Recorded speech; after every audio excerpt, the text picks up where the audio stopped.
Welcome to STR Pricing Secrets. This series is powered by Host Planet and Beyond, the global leader in revenue management for short-term rentals. This series is your go-to guide for mastering pricing strategies that maximize your earnings, whether you're a seasoned host or just starting out. We'll break down the latest trends, expert insights, and actionable tips to help you boost occupancy, increase revenue, and stay ahead in the ever-changing vacation rentals market. Ready to unlock the secrets to smarter pricing? Let's dive in.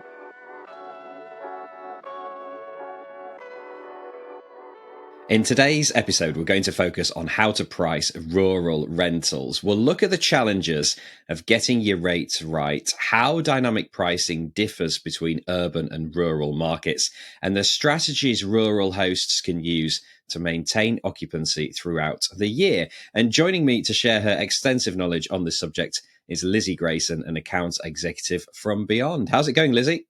Yeah, good. Thanks, James. How are you doing? Hi, I'm really well, thank you. Looking forward to this episode. So, first of all, then, let's get straight into it. What makes revenue management challenging in rural locations? Of course. Yeah, well, I think, with every listing, every property, there's going to be differences, right? That are unique and there's nuance always. I think when we're focusing more so on rural, what we often see is that the demand is fluctuating differently than what we can maybe expect in cities. With rural areas, we're often seeing that the season is the main driver of where we have like higher demand and higher occupancy. But it can also be tied to things like the weather, unfortunately, in the UK, but also with like local events that are going on in the market. And so what we need to do is being sure that we can reflect that within our pricing strategy in rural markets, but making sure it's done at the right time so that we're getting the right price for the listing as well. Um, and often we're seeing with rural property managers that they have a really great and deep understanding of their local market. But often they're not maybe using tools to help automate or streamline those processes. And so it can be quite time consuming for them to stay up to date with those changes and those fluctuations in their market in order to optimize the prices there as well. Yeah, do you find that the rural prices are different to the urban prices, in the urban prices are kind of maybe more consistent, and the rural changes you might have a big difference between summer season and low season, for example? Yeah, I definitely think the strategy that's implemented and, the priorities even, right? That what's driving the owners or the property managers in the different areas can impact the way that the rates are reflected. Um, but I also think part of it is the demand, right? We're seeing that in urban locations we can have pretty big jumps and spikes in the demand that we're seeing day to day. And then what we often see, like you say, is that in rural locations, we don't necessarily have flat pricing, but often we're not reflecting the daily changes in demand. We're almost set to sometimes just 12 seasons across the year, which could, potentially be further optimized to reflect those daily changes in demand we're seeing in the markets.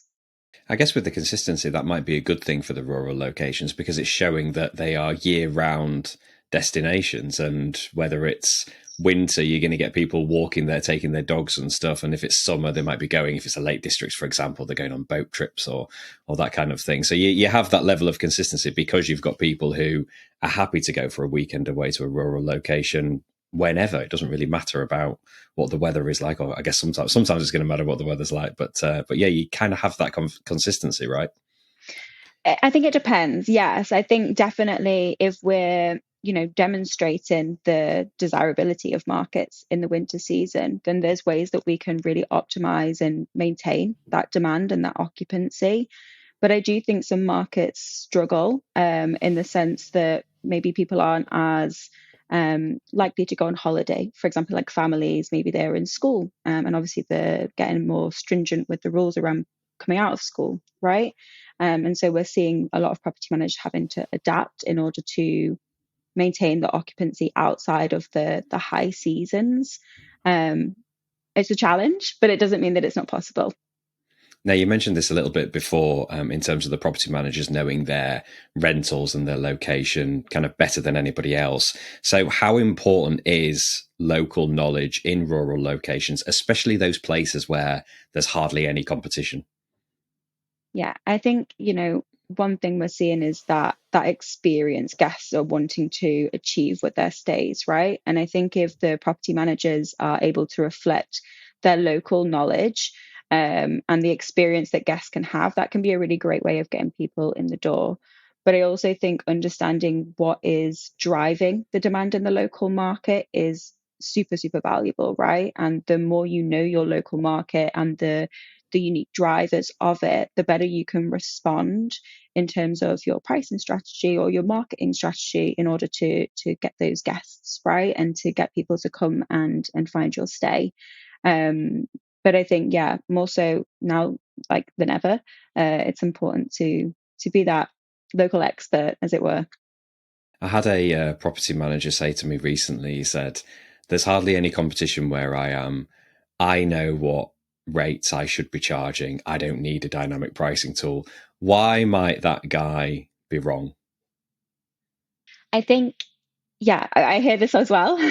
um, I think it's a great question. I think it's never to say that a dynamic pricing tool is going to know your market better than you and know the nuance.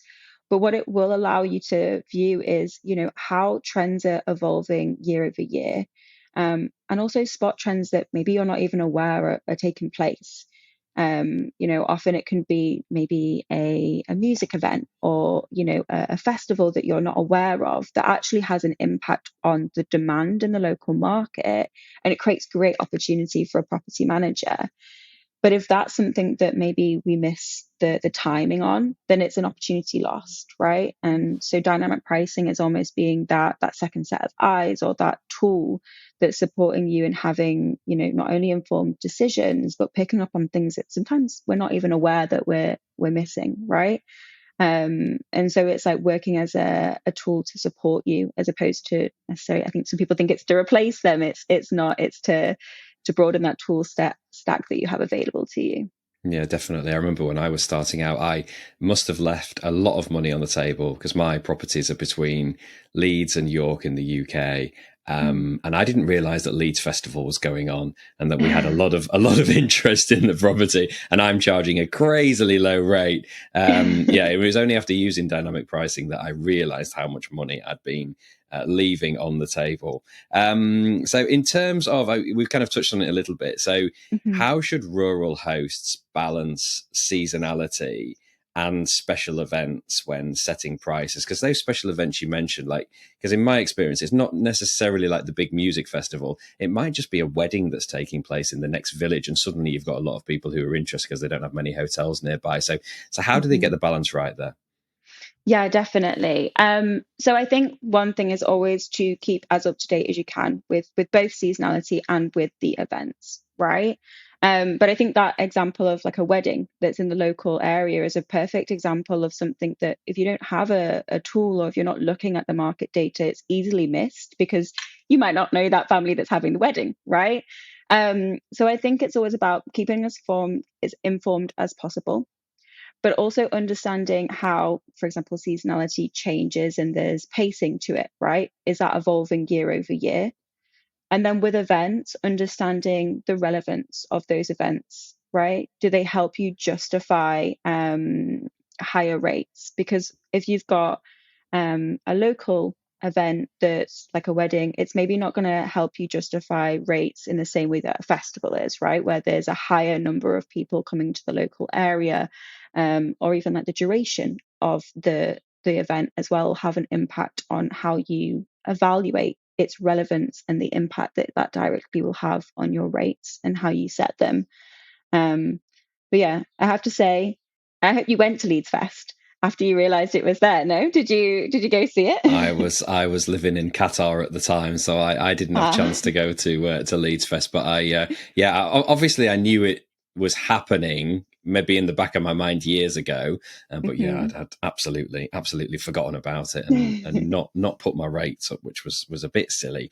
But there you go, you live and learn. Maximize your holiday let revenue with Beyond. Are you leaving money on the table with outdated pricing? Beyond is the global leader in revenue management for short-term rentals, helping hosts and property managers boost revenue by up to 35% with real-time market insights, automated pricing updates, and AI-driven strategies. Beyond takes the guesswork out of setting rates so you can earn more while doing less. Join thousands of successful hosts who price smarter, fill more nights, and maximize profits. Try Beyond today and watch your revenue soar. Visit beyondpricing.com to get started. Okay, so how can, I mean, we mentioned this a bit, but how can a dynamic pricing tool like Beyond really help property managers in rural locations to make sure that they're getting the right rates all the time?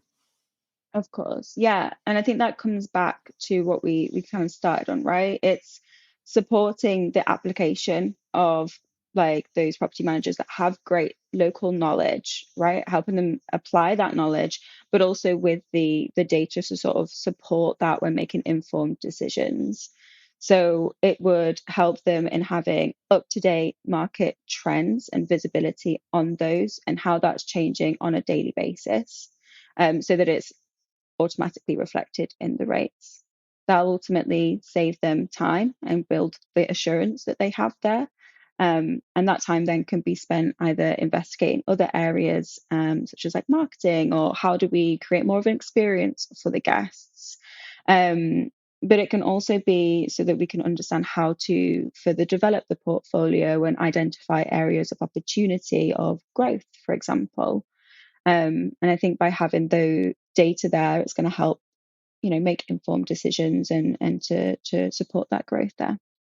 Now, there will be managers in rural locations who have pretty defined seasons, places, months where they're really, really busy and then months where it's a bit quieter. So, what are the best strategies to ensure that you're getting the bookings coming in during those lower seasons? Yes, exactly. I think with low seasons, it's can be a challenge for many property managers. I think as well when maybe there's a reluctancy to be flexible with rates. For example, in like the winter months where maybe the overheads are a little bit higher, with like the cost of heating a property, for example, right? Um, I think the first thing is being prepared and understanding how the season fluctuates, right? And understanding the impact that will have on the demand, right? I think we need to make sure that we're conscious of kind of utilizing our last minute offers or longer stay discounts in order to sort of entice guests to come in these periods of time and make it sort of a good financial decision. But also, speaking to the audience and showing the understanding of the local market and how we can attract them. I think I can't remember who told me this recently, but somebody was given the example of even just changing the images for a listing to have like cozy environments and that something that's enticing you to come and visit in like the colder periods, for example. And then maybe in the summer periods, you reflect it by making it look open and airy and lovely, right? So it can just help make the guest feel more, I don't know, like more relating to the stay and seeing it as sort of idyllic throughout all high and low seasons. But of course, the price point has to be right. And I think the dynamic pricing tool will help understand where the pacing is changing and what kind of rates we can justify in order to make it worthwhile for those stays to take place as well. Yeah, seasonal photos is a great tip, and another one there might be just changing the content in your listing a little bit to Yeah. reflect what's going on in the different seasons, and maybe even like mention if there's any events going on nearby to your listing, put them in the listing because people who are searching, the good chance that they'll show up. Where do you stand on kind of minimum stays when it comes to low season? Is that something to perhaps change in different times of the year? I think what we're seeing is like the flexibility that you are able to achieve and offer is beneficial. right? If you can offer that flexibility and it's okay with yourselves or with the owners, then brilliant. Um, but of course, it's going to be case by case basis. I think it's almost the opposite of like summer. If we know that we've got sustained demand for a long period of time, maybe we can strive for longer minimum stays. And then, of course, where the demand is lower, often in shoulder seasons, we see really strong weekend demand, for example, but maybe not weekday. Then by having that flexibility, we're looking to achieve higher occupancy for those dates that are relevant, right? And whether it's that demand driving them. Yeah, I think being flexible is so important in this business. Just finally, then, if you could give us 3 key pricing tips to implement today for rural short-term rental hosts, what would they be?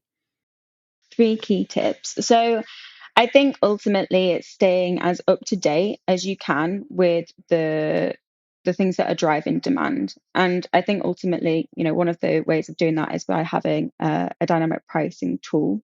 It's going to allow you to have the ability to view the data throughout the year and assess how that's evolving so that you can ultimately stay on top of that and then adapt accordingly. I think the second thing, and it kind of ties back to everything we've mentioned about being like an expert in your local market.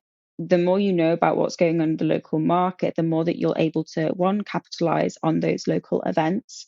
But it can also then tie back to the experience that you're offering for your guests and how you attract them when it comes to things like marketing. And as you've said, maybe highlighting those local events and those attractive things within the marketing of each listing. I think then the third thing is, plan for that seasonality, whether that's about changing how flexible you are with your minimum stays, as we've said, whether it's about offering, length of stay discounts, but understanding that the performance in those key high seasons versus those low seasons can be different, and there can be challenges there, but it doesn't mean that there's no opportunity to be achieved and to be experienced in those periods as well. Superb, brilliant tips. And Lizzy, if people are interested in utilizing Beyond for their dynamic pricing and revenue management, where should they go for more info? Of course, yes. So we obviously have our wonderful website that has like a lot of information around Beyond. So that's beyondpricing.com. But also feel free to reach out to me directly, which is elizabeth.grayson at beyondpricing.com. And I'd be more than happy to help where I can. Fantastic. We'll put all those links in the show notes. Lizzy, it's been a real pleasure to discuss rural locations and dynamic pricing. Thanks for joining us on STR Pricing Secrets. Thank you so much, James. Great to chat to Lizzy Grayson there from Beyond. I love those rural hosting strategies, particularly changing your photos to make them look seasonal. All right, that's it for today's episode of STR Pricing Secrets. Remember, this series is sponsored by Beyond, and if you'd like to try their dynamic pricing tool, head to beyondpricing.com. For more free education, tips, and trends from the STR industry, visit houseplanet.club, where you can sign up for our newsletter, listen to our podcasts, and download a suite of ebooks for hosts and property managers. That's it for today's episode. Until next time, happy hosting.